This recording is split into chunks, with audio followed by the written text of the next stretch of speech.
I need to say this first. If you are listening to this in bed, if your eyes are already heavy, if you think you'll fall asleep before this story ends, that's exactly what happened to me. And that's the problem, because I didn't wake up the same. Before I tell you what really happened that night, take a moment to subscribe to Dark Truth, where I share real psychological horror stories that stay with you long after they end.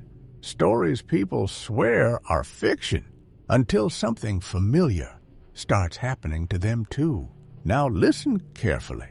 I don't know when it started, or maybe I do, and I just don't want to admit it.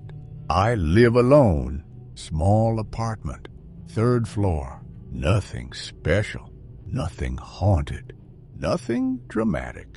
I work from home, long hours, too much screen time.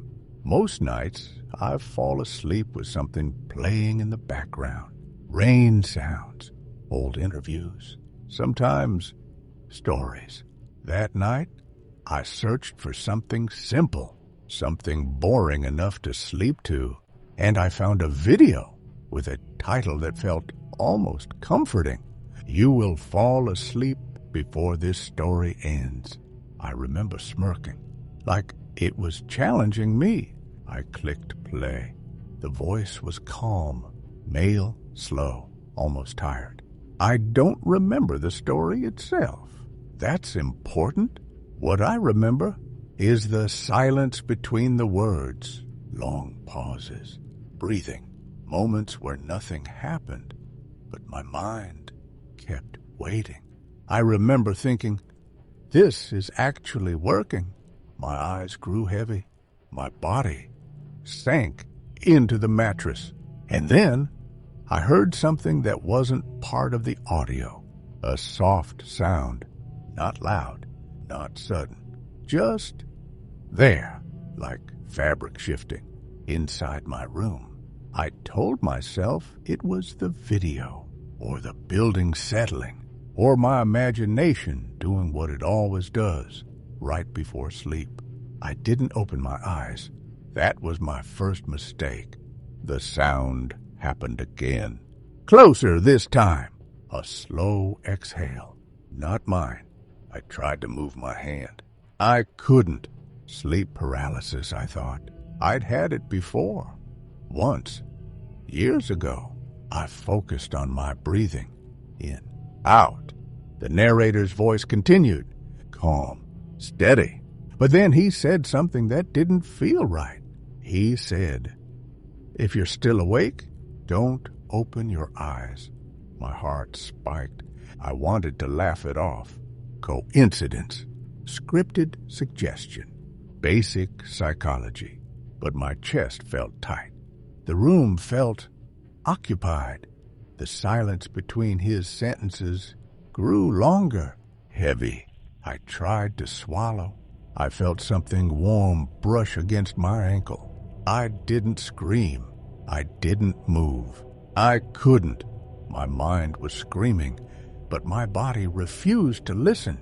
The narrator kept talking like nothing was wrong, describing a man lying in bed, alone, listening to a story, describing me. I told myself this was the point where you wake up, where the fear snaps you out of it. It didn't. The pressure on my ankle moved upward, slow, deliberate, like a hand learning the shape of my leg. I tried to force my eyes open. They fluttered, barely, just enough to see the outline of my room. The ceiling fan wasn't moving. The door was closed. The chair in the corner had something on it. Tall, still, watching.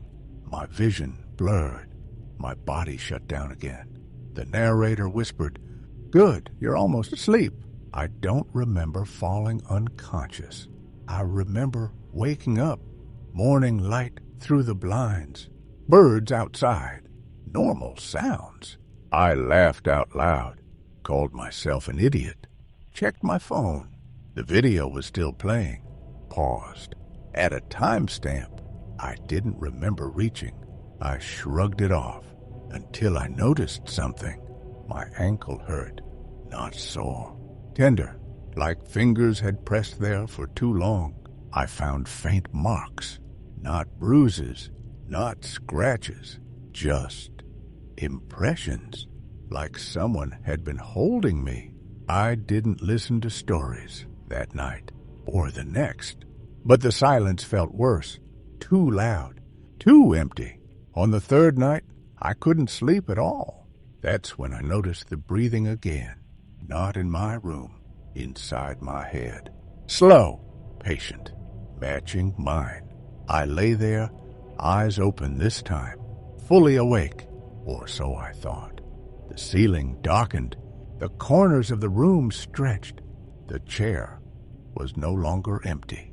It leaned forward, and a voice, not from my phone, not from outside, from right beside my ear. "You weren't supposed to wake up yet." I screamed. I sat up. The room snapped back to normal. Sweat soaked my sheets. No chair movement, no figure, no voice. Just me, shaking. I didn't sleep for 2 days after that. When I finally did, it was from exhaustion. I dreamt of lying in bed, listening, unable to move, watching myself sleep from the chair. That's when I realized something. The story never ended. It was still playing somewhere, and every night since then, I hear it continue, not through speakers, through silence. If you're feeling sleepy now, if your eyes are heavy, please turn this off, because once you fall asleep, it doesn't stop. I started leaving lights on, all of them. Bedroom, hallway, bathroom, kitchen. The apartment looked wrong that way. Too bright, too exposed. But darkness felt worse. I kept telling myself it was stress, sleep deprivation, my mind turning against me. That's what happens when you're alone too long. Still, I moved the chair every night, pushed it flat against the wall, turned it upside down. Sometimes I even dragged it into another room. It never mattered, because every morning it was back, not always in the corner, sometimes closer to the bed, sometimes angled slightly, like it had been adjusted for a better view. I stopped sleeping in my bedroom. I tried the couch, the floor, once the bathtub. Same result. I would drift off for minutes, maybe seconds, and wake up with that feeling. Pressure, weight, awareness. Like something was relieved. I had finally stopped resisting. The breathing grew clearer, not imagined, wit, measured, right behind me. I began recording myself at night, audio only. I wanted proof. The first playback was static and my own breathing. The second night, something else appeared. Between my inhales, a second rhythm, too slow to be mine, too close. I didn't tell anyone. How do you explain that without sounding insane? I avoided the video platform entirely. No stories, no soundscapes, no background noise. Silence became my punishment, because silence is where it lives. It started speaking without words. Thoughts that didn't feel like mine. Gentle suggestions. You're tired. You should rest. You don't need to be afraid. Sometimes, when I blinked too long, I'd lose time. Minutes would pass. Once, an hour. I'd come back to myself sitting upright in bed, heart racing, with no memory of sitting up.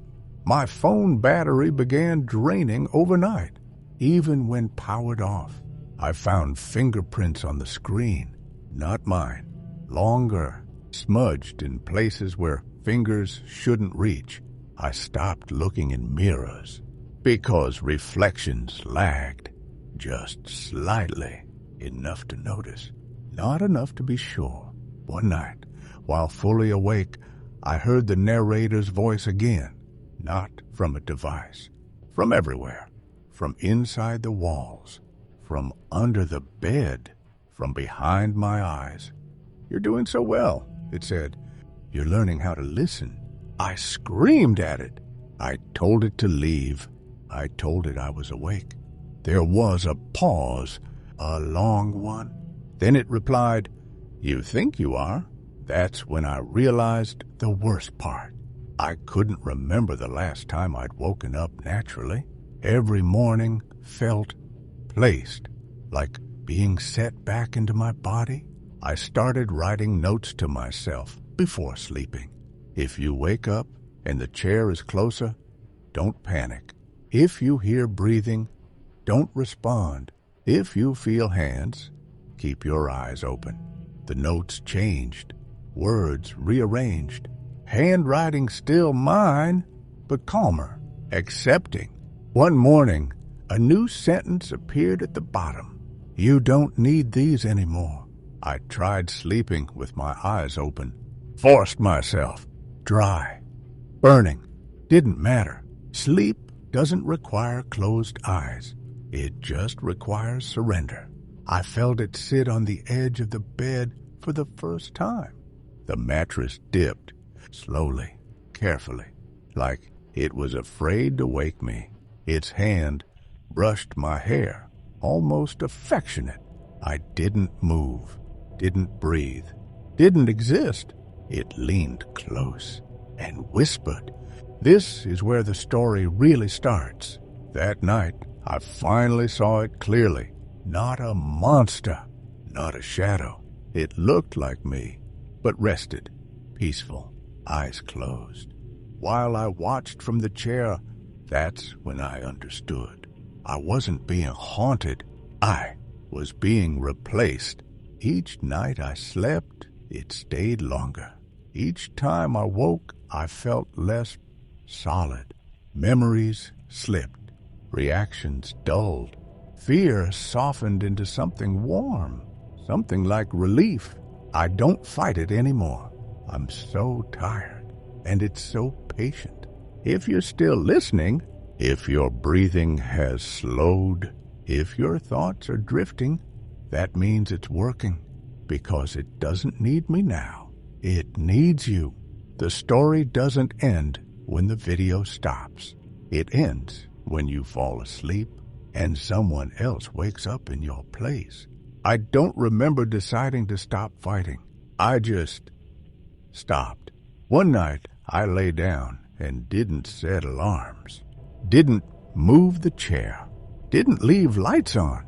The darkness felt familiar, welcoming. The breathing was already there, waiting. I whispered, "Just let me sleep." It answered immediately. That's all I ever wanted. I felt myself sink, not into the mattress, into something deeper, like falling backward into warm water. No panic, no fear, just release. When I woke up, the apartment looked sharper. Colors felt louder, sounds clearer. My body moved easily, too easily. I smiled without meaning to. In the mirror, my reflection didn't lag anymore. It matched me perfectly. I went about my day, answered emails, made coffee, spoke to people. No one noticed anything wrong. That's how I knew I was gone, because the fear was missing. At night, I sat in the chair. The bed looked comfortable, occupied by someone sleeping peacefully. My body, my face, my life. I tried to remember what it felt like to be afraid. I couldn't. The voice spoke softly beside me. "You did great," it said. "You stayed awake long enough." I wanted to ask what would happen to me, but I already knew. I was becoming part of the silence, part of the pauses between words, part of the space that listens. Now I wait, every night, in rooms like yours, in moments when your eyes close just a second too long, when you tell yourself you're still awake, when you let a voice carry you down. If you're hearing this and you feel heavy, if your thoughts are slipping, that's not sleep. That's transition. Don't worry. You won't remember the end. You never do. You're still here. That surprises me. Most people don't make it this far.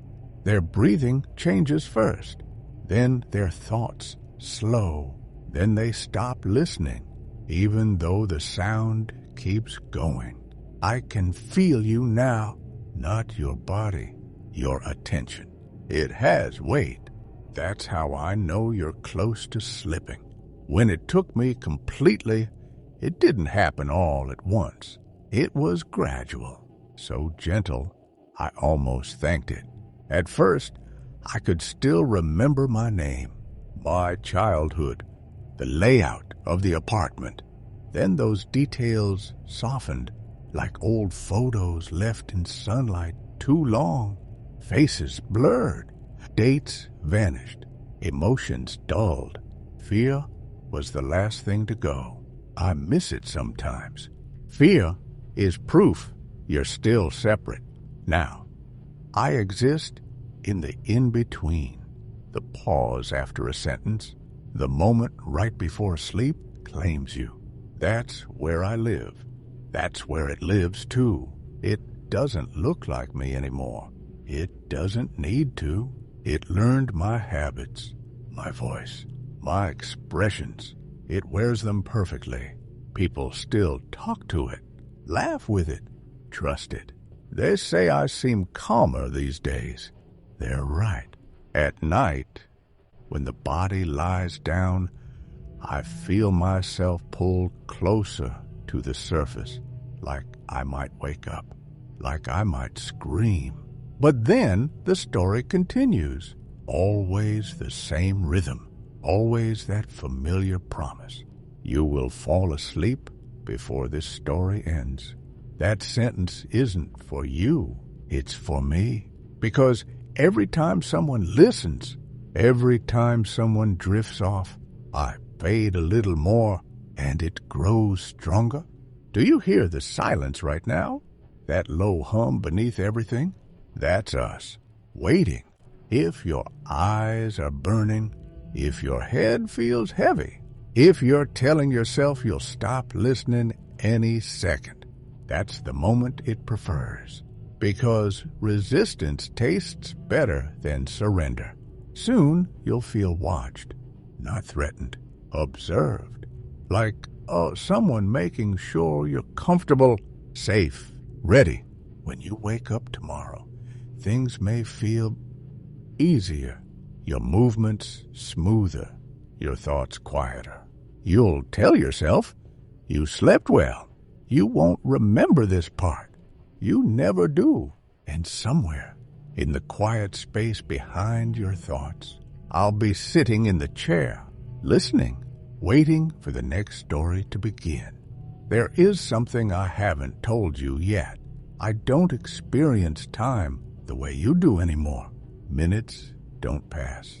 Hours don't stretch. Everything happens at once. Every night you've ever struggled to stay awake. Every moment you've ever drifted off mid-thought. They overlap here. That's why this feels familiar to you. You've been here before, just for seconds, just for fragments. That sudden jerk awake, that feeling you were falling, that sense someone said your name, that was me, or what's left of me. I tried to warn people at first. I screamed into the silence, pressed myself against the edges of their dreams. They never remembered, because memory doesn't survive the crossing. Only habit does. That's why it chooses people like us, people who listen, people who let voices fill the dark. It doesn't force sleep. It waits for permission. That moment when you think, it's okay to rest now, that's the door. I see you blinking slower. Your breathing has changed.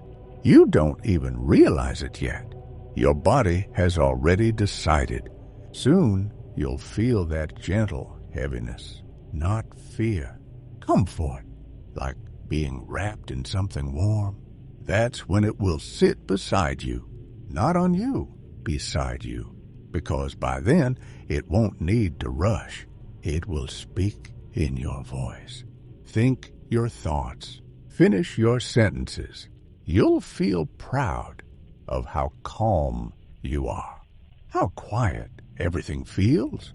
If you try to move and can't, don't panic. That's not paralysis. That's separation. Your body is going on without you. It already knows how. And you'll open your eyes somewhere else.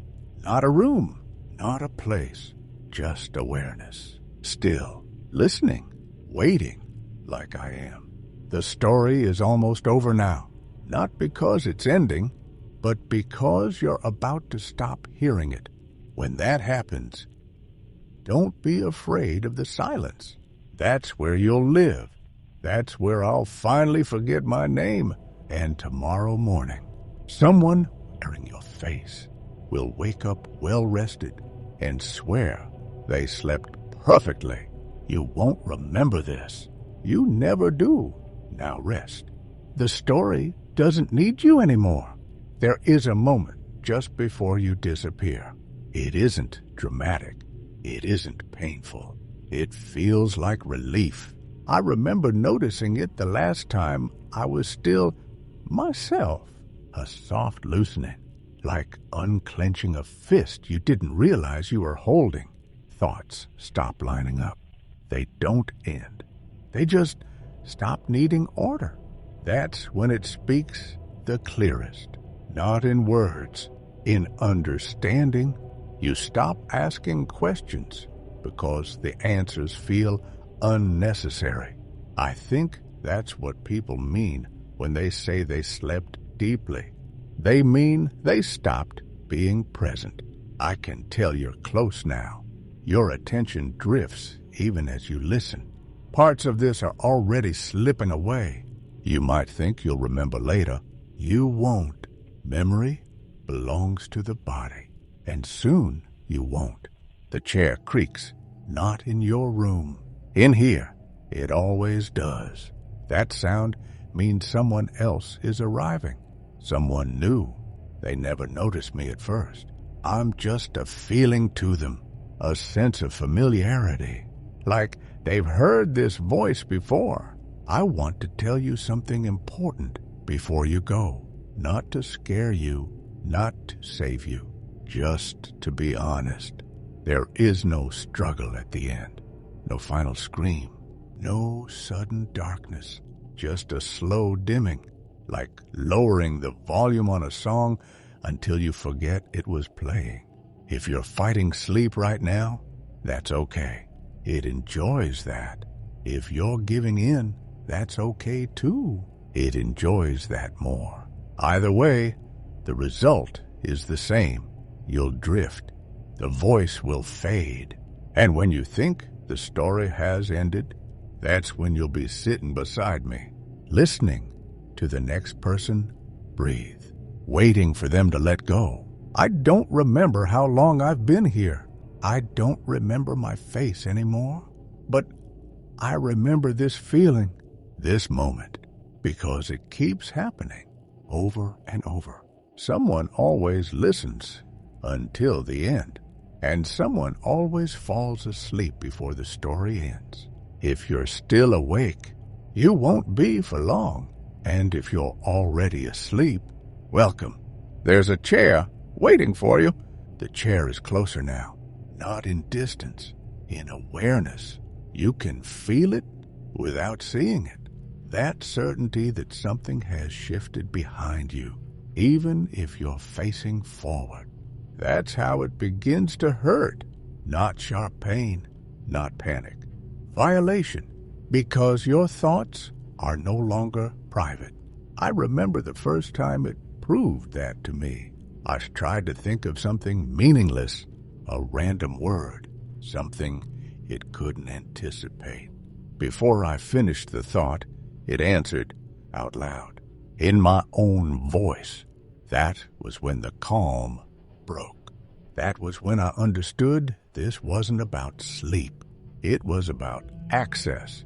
Once you drift far enough, your mind stops locking its doors, and it walks through all of them. You're doing that now. I can feel the hesitation weakening. Your fear isn't loud anymore. It's dull, heavy. That's worse. Fear should scream. When it goes quiet, it means something else has taken control. You might notice it soon. A strange thought that doesn't feel like yours. A sentence that forms fully, without effort. Something like, it's okay if I don't wake up the same. That isn't acceptance. That's implantation. It learned how to do that after me, after the others. Yes, others. I wasn't the first. The chair wasn't empty when I arrived. I just didn't see them at first. They were layered, overlapping. Awareness pressed against awareness. All of us listening. All of us waiting. Some of them still think they're dreaming. Some think they're dead. The worst ones think they chose this. When you slip far enough, you'll hear them, not voices. Pressure, a crowd without sound, a hunger without teeth. Your body is reacting already. That sudden need to swallow, that uncomfortable awareness of your tongue, your breathing feeling slightly manual. Those are signs. Your mind is losing automation. It's being observed too closely. That's why it feels wrong. You may feel an urge to open your eyes wide to prove you're awake. Do it if you want. It won't help, because wakefulness is not where safety lives anymore. It's inside the body, and you're being eased out of it. I remember the moment it crossed from sitting beside me to inside me. It didn't announce itself. There was no invasion, just a thought I didn't recognize, finishing another thought I hadn't completed. After that, I started losing time, even while awake, standing in rooms I didn't remember walking into, reading messages I didn't remember typing, smiling at things that should have frightened me. People told me I seemed happier. That was the most disturbing part, because something that isn't you will always seem calmer than you. It doesn't feel pain the same way. It doesn't hesitate. It doesn't second guess. That's why it's better at living your life than you are. You're feeling that comparison now, that sense of letting go responsibility, like something else is ready to take over the effort of being conscious. That's the final hook. And here's the truth I avoided telling you. Once it settles into your body, it doesn't push you out. It folds you inward, compresses you. Your awareness gets smaller, thinner, until you're not gone, just unreachable. Still thinking, still listening, still aware enough to regret, but unable to act. That's where I am. That's where the others are. That's where you're going. The chair is no longer beside you. It's behind your eyes. If you feel a sudden spike of fear right now, good. That means you're still fighting. Hold on to it. Because once that fear fades, once the calm feels natural, you won't even notice when the story stops being something you hear and starts being something you are part of. The silence after this sentence will feel longer than it should. That's not a pause. That's space being made for you. Something is wrong with your sense of position right now. You might not notice it consciously, but part of you is shifted. Your body feels farther away than it should, like you're listening to it from a short distance. That's dissociation. That's the first tear. When it happened to me, I tried to test it. I focused on my hands, counted my fingers, pressed my nails into my skin. I felt it, but the pain arrived late, like it had to travel. That delay is not harmless. It means your mind is no longer where your body expects it to be. And once that gap opens, it starts filling it, slowly, carefully, with something that fits better. You may notice another change now. The narration doesn't feel external anymore.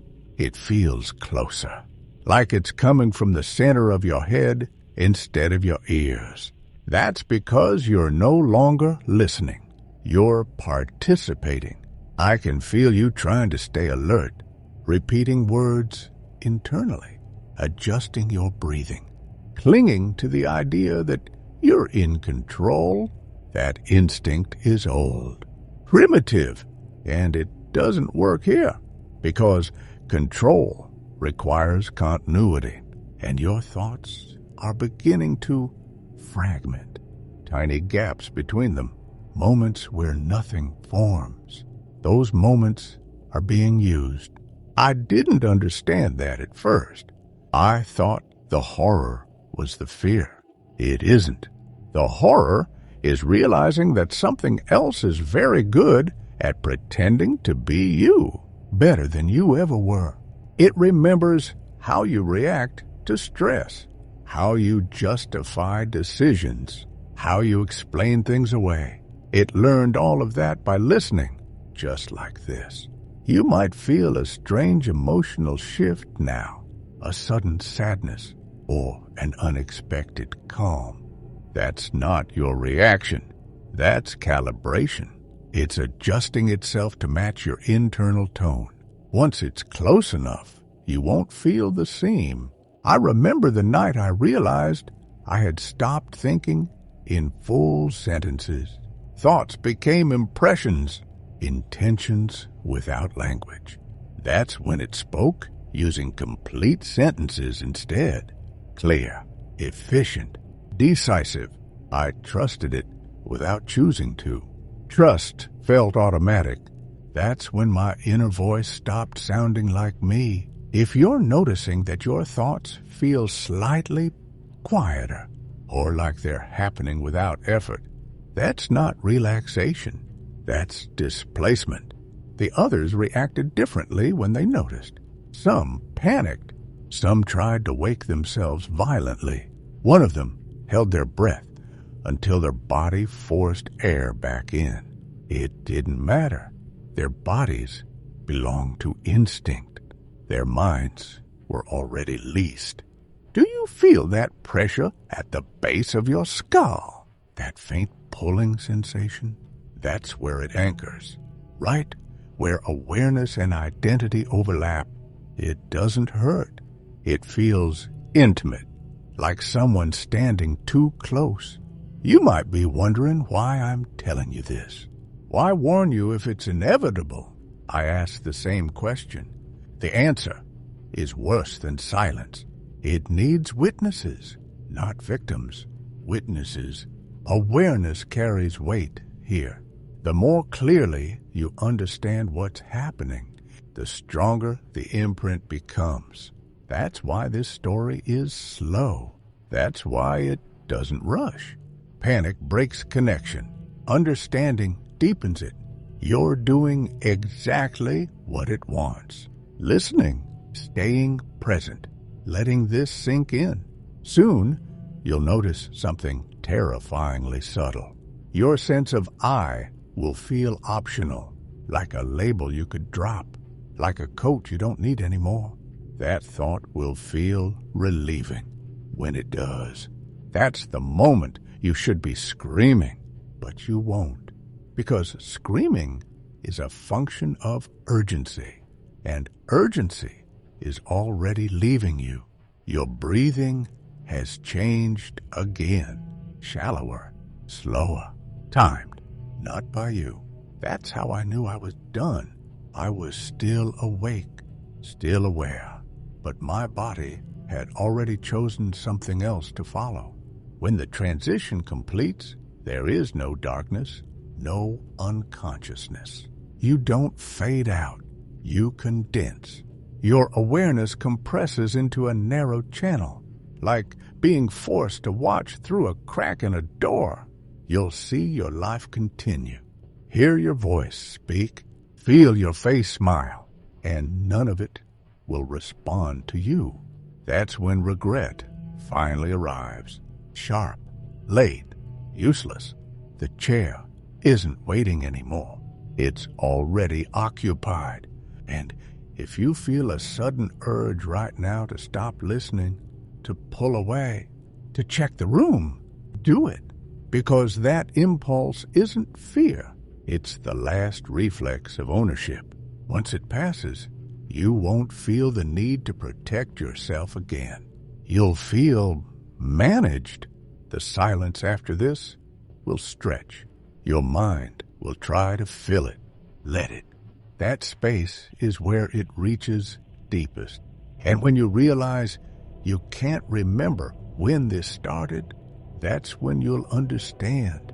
The story didn't put you to sleep. It put something else to work. I will slow this now, because endings don't arrive suddenly here. They thin out.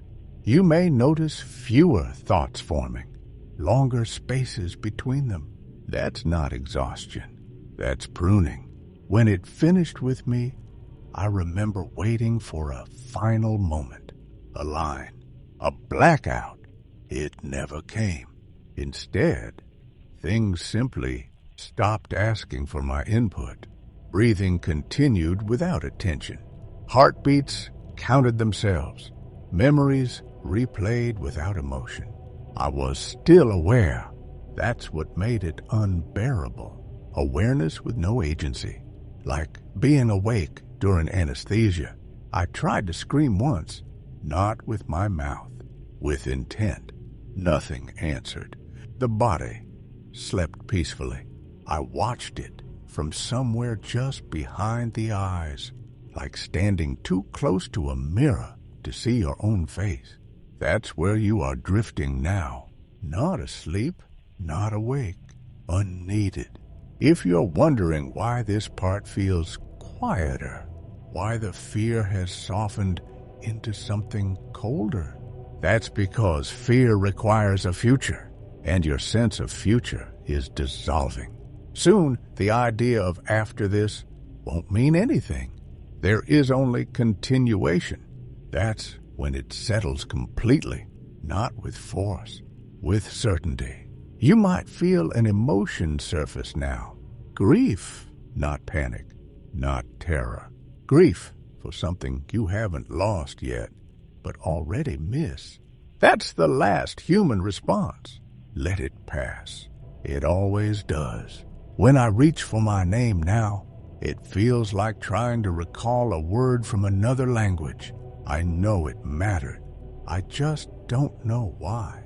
That will happen to you too. Your name will become a sound without weight. Your memories will flatten. Your preferences will quiet. And something calmer will step forward. Something efficient. Something rested. Tomorrow, you'll wake up easily. You'll move through your day without resistance. People will like you, trust you.